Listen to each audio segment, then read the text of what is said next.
So if you're talking about equity, we must know the fact, and I'm only going to focus on urban transport. If you're talking about equity, we have two very serious issues. One of the most important issues is that women don't have a right to walk, to go on the street. Women have serious problems in using any any kind of transport, whether it's walking, cycling, and public transport. The only thing where they feel somewhat safer is inside a car. The second issue is just if you if you just understand what transport means, then just looking at the road system in any country tells you on the status of democracy in that country. And if you look at our roads, it'll tell you that democracy in this country is only for voting. It doesn't operate on the ground. Our roads are completely undemocratic. And one of the reasons is then even when we think of public transport, we make it unaffordable for most people. According to the census of India, if you take an average for all cities, between 40 to 50% of people go to work walking and cycling. There is no arrangement in any city of India for people to walk safely or to cycle safely, even as men. And therefore, unless we tackle this issue of comfortable and safe walking and cycling for people, there is no question of equity. The question of equity just doesn't arise. We keep talking about electrical mobility, metros, and we are spending thousands and thousands of crores of metros, and the metros are not available to most of the population. You can go in any metro in any city, there are no lower middle class people in the metro, except those being paid by their employers. Because the fare, I, I believe there are quite a few economists around in this meeting. Now, if you own a motorcycle, then your marginal cost of running the motorcycle is 1 rupee a kilometer. Even the bus costs more than that. And the metro costs 6 to 8 times more than using your motorcycle.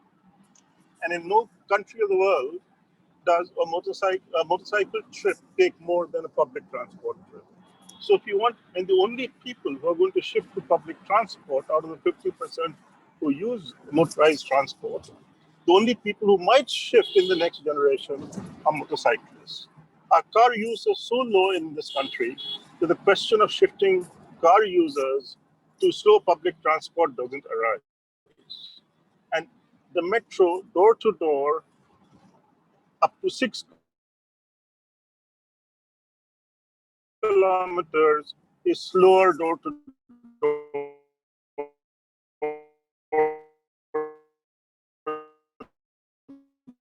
than the bicycle. That a metro trip starts becoming efficient in time, and even then in more efficient. So you have 3 issues then. One, unless and we want more people to walk and cycle. Already 40-50% are doing that. It's going to be a hard time to keep it. Most European countries don't have this issue. So we are better off than European countries, and especially American cities. No American city has this issue except Manhattan. And so if you want to and what happens is people copy statements from international NGOs on what should be done here. If you're already 42% walking, cycling in all our cities, the main objective should be to keep it that way. So that as we become richer, more people don't take to motorcycling. And you can only do that by making our streets safer from crime and from road accidents. Let me take the easier part one, that is road accidents. The only way to have less road accidents in our cities is not to have fast roads.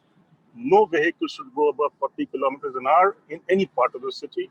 And there should be at least 2 meters of sidewalks on both sides of the road, on the main arteries, and similarly for bicycles. Unless we do that, the question of people walking and cycling as we become richer does not arise.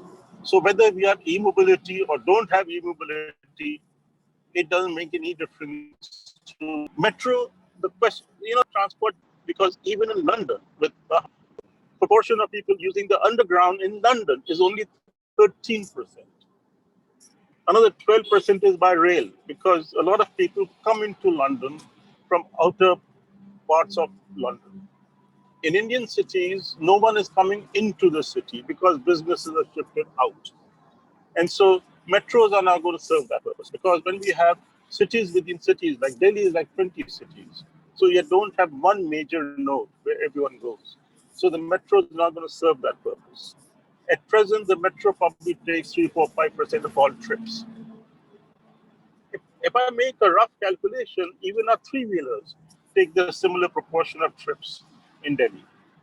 And so we have very serious problems. And even e-mobility is not going to be cheap, no matter what you do. So if we just focus on equity, then the only thing we should focus on is making car speeds slower in cities, giving more space to bicycles and pedestrians, and making their life easier. And you just by providing footpaths and bicycle tracks does not mean people will use them. Chandigarh has enough bicycle tracks and footpaths. Literally, Delhi has very nice footpaths, but you don't see anyone walking there because horribly walk. You walk in New Delhi or in Chandigarh, all you see is barbed wire and walls. There's nothing to do on the road. And if you look at all the cities where there's a lot of walking and cycling, there are businesses on both sides of the road. That's what attracts people to walk and cycle. So we'll have to start making sure that all our arteries have businesses, restaurants, stores, entertainment places on the ground floor. And if we don't, then we have to have street vendors, hawkers, and so on to make the road safe for women and also to provide business. Unless there's business on the road, you cannot. For example, the Delhi government said they're going to make bicycle tracks. Except the present poor people using bicycles, no one else is going to use it because there's nothing there. It's very unpleasant. So you have to start rethinking the city to make it more available to people. And there have to be business all along the roads to make them safe. CCTV cameras don't do it. A recent systematic review of literature by Campbell Collaboration Internationally has shown that CCTV cameras do not reduce crime anywhere else except parking lots. So CCTV cameras just make money for people, for technology companies and for Israeli security companies. So if you want safety on the streets, then you have to have people walking there, people loitering, shops, street vendors, and so on and so forth. And unless we make the street attractive for women and they feel safe there, they feel safe that women will not bother them. Women will not be able to use the Indian street, and that's a major issue. Another major issue in the structure for making it equitable for people walking and cycling, because those are the only modes of walking which don't pollute and don't use energy. And so we are in good shape with 40-50%, and we have to keep it there. And so we have to start thinking, how do you make walking and bicycling easier? We'll have to provide it on every street continuously, because unless bicycling facilities and pedestrian facilities are continuous, people don't use them. Secondly, we have too many gated communities, large tracts of land. And with gated communities, I also mean government offices, government colonies, even institutions like IIT inside a city. That is, as long as you have gated communities, you increase the distance of bicyclists and walkers. They have to go around those walls. That increases the distance of walking and cycling. So we'll have to bring in much younger, sensitive, compassionate town planners to see how do you make bicycling and walking easier, safer, etc. And there's a group of people around the world called Crime Prevention Through Environmental Design. They have outstanding ideas on how urban buildings, how urban streets should be designed. So you have what Dale Jacobs called eyes on the street, because it's only eyes on the street which reduce crime, not technology or policemen. And so That's the bicycling and walking part. As far as emissions, etc., are concerned, it's going to be very tough because if you take what we do about emissions in Delhi is we just shifted to the poor. So we started initially by shifting all the industry out of Delhi, and so that was the largest when we shifted the factories out of Delhi. And our estimates show about 40,000 to 60,000 families had to leave Delhi because they lost their jobs. That was the largest migration after partition. And once you don't have industry and business in the city, you're defeating the purpose of cities. When cities are celebrated, like Ed Glazer and others have done, they talk about the fact that students and politicians and activists and artists and theater people and workers all meet each other serendipitously. What we are doing now is we are making sure that students don't meet activists or politicians. So we are destroying the purpose of city and innovation. So transport is not a technology issue. Transport is a political issue. Transport is a social issue. Transport is an architectural issue. Technology has hardly ever solved transport problems in a hurry. I would like to say a few words about electric mobility. It's going to take us quite a bit of time before electric mobility becomes important. And if in that meantime we lose all our walkers and cyclists because we are designing our cities, the, the main issue is you have to first think about the structure of cities and the facilities for bicyclists and pedestrians. And public transport has to cost less than 1 rupee per kilometer. For example, my home is 3 kilometers from IIT. If I take the metro, it costs me 18 rupees, 18 rupees one way, and it takes me 30 minutes.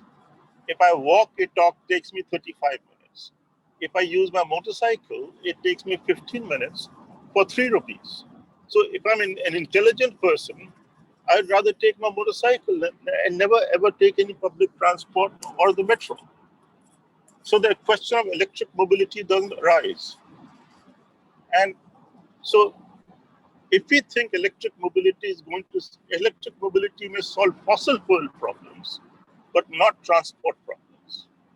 Secondly, even electric mobility, many people in the world are scared that we'll shift the wars from the Middle East to South Africa and South America because none of the metals, for example, that we will need are available in India.